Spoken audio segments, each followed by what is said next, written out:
How does Web3 affect the field of developer relations? There's an interesting question. I think Web3 is having a very profound effect on the field of developer relations across a number of dimensions. And a lot of the reasons why and some of the changes are kind of subtle in nature, but they really are going to matter and are really going to make a big difference. So one example is I believe that, and a lot, not just me, a lot of people believe that communities are gonna, take on their own organizational structures and almost form these like independent DAOs or like the equivalent of almost trade unions for software developers. And they might have their own tokens. There's the developer DAO that are doing this, and they have their own governance and they have their own product roadmap, and like they have people that work on behalf of the DAO. So, like, you've gone from a world where developers were, like, merely extremely valuable, like, everybody wants to hire developers, to now developers are extremely valuable and they're also forming their own, like, societies with internal structures and management and, like, governance. And it's just clear to me that developers in general are the core value creators of Web3. Like, the big war right now is like who's launching a new blockchain, like an L1, L2, L3, like near network, near protocol, Avalanche, Solana. Everybody's trying to go to war, trying to get the share of this new blockchain economy. And the first thing they do is they have to build an ecosystem. And building an ecosystem means attracting developers to build new and differentiated apps.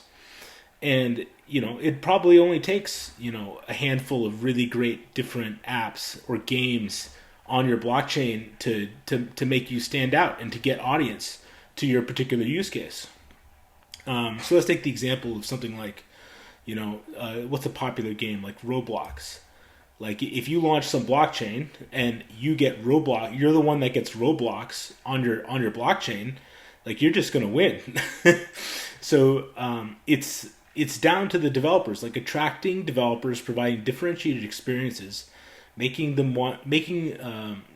lives easy by providing them documentation, sample code, tools, making them feel welcome, and walking them through the getting started process. So this developer piece is gone from being like, I don't know if it was ever nice to have. It was always, critical to have, but it's gone from critical to have to like, oh my God, like you have to do it well. So I was reading, like this is an aside. So I was reading this description of a product manager role the other day, and they were talking about like what are the traits of a good product manager at Web3. And I read this whole thing, and they didn't mention developer experience a single time. And I think that's a big mistake because over the last 20 years or so, we've seen that these companies like Twilio and Stripe and that prioritize developers and attracting developers and doing what developers want. Like, these companies have really outperformed, like just really, really, really outperformed. Twilio went as far as like they would print these like billboards and put them in downtown San Francisco. Ask your developer. And they put it on park benches.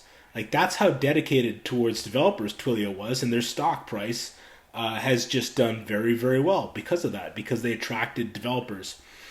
And Stripe is also a name that of a company that had done this very well.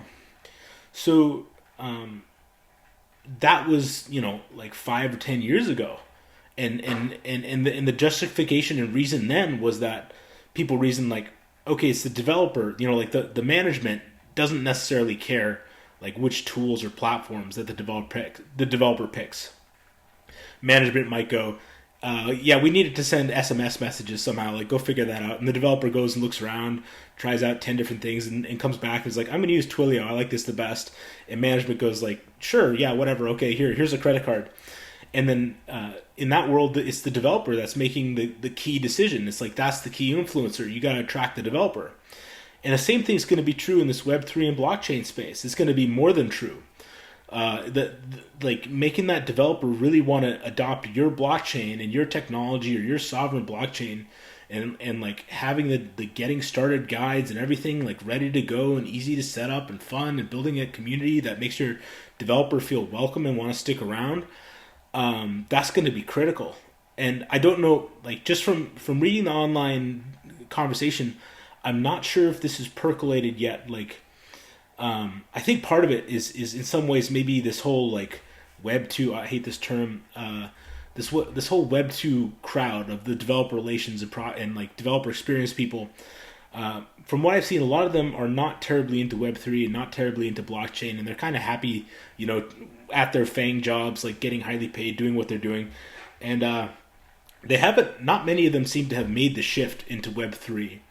So it feels to me like just being, having been in developer relations the last 15 years or so, it feels like the state of developer relations is fairly immature right now, but it also feels like it has to change, and it's going to heat up, and it's going to be a big fight. I mean, like, look at the dollar values being thrown around, like Binance and Avalanche and all these guys. I mean, they're bringing hundreds of millions of dollars in developer grants and funds. Like, this is an all-out war for developer attention. Like you can't call it anything else. Like, I don't think anything like this has ever occurred where developers of applications in Web3 are so sought after, that there's so much money floating around targeting these developers.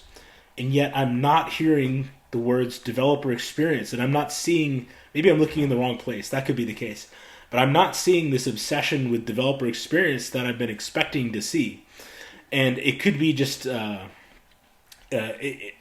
don't know what it is, but whatever you want to call it, like the companies that I think are set up to win the biggest in this realm are going to be these, right now it feels like these all-in-wonder companies like Morales and maybe Infra and some of these.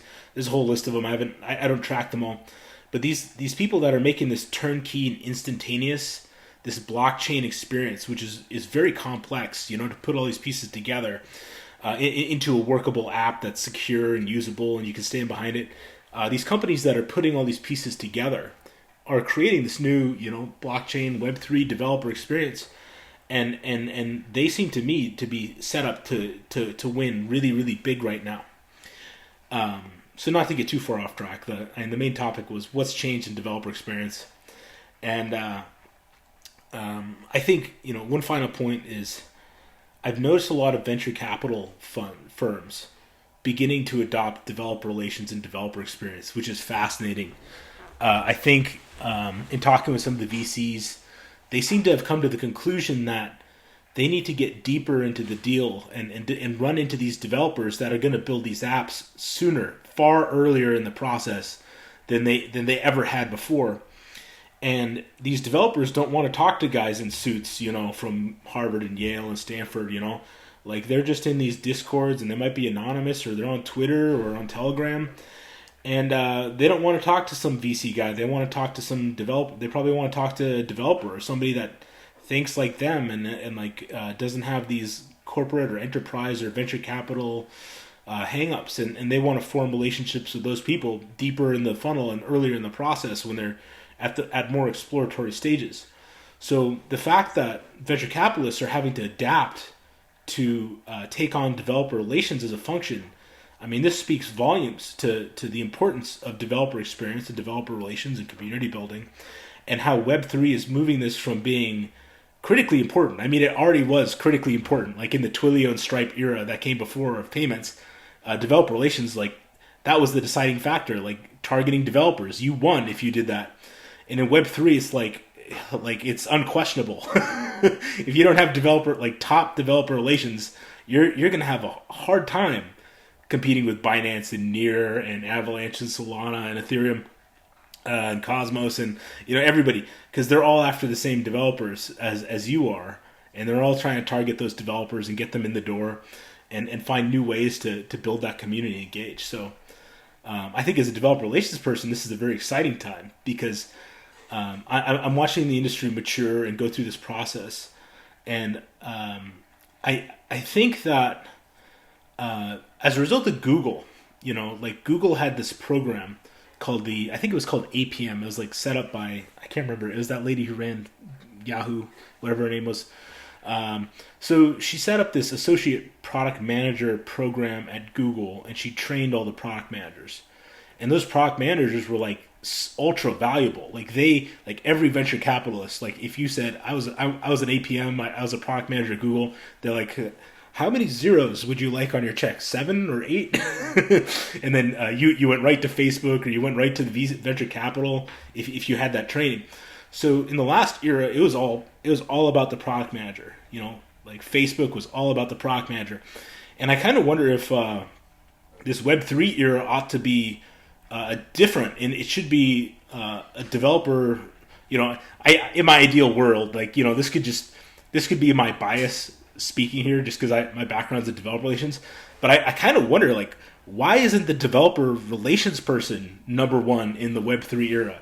If it's a decided fact that this is a war for developers, when all these people are writing hundreds of millions of dollars of checks to get developers. Okay, so you want developer relations people or product managers that have an extremely strong developer relations and community sense. I mean, that should be like I would think, aside from engineering, like engineering is always popular, but I would think that like that kind of person would be like the most sought after thing that every venture capitalist wants to throw money at.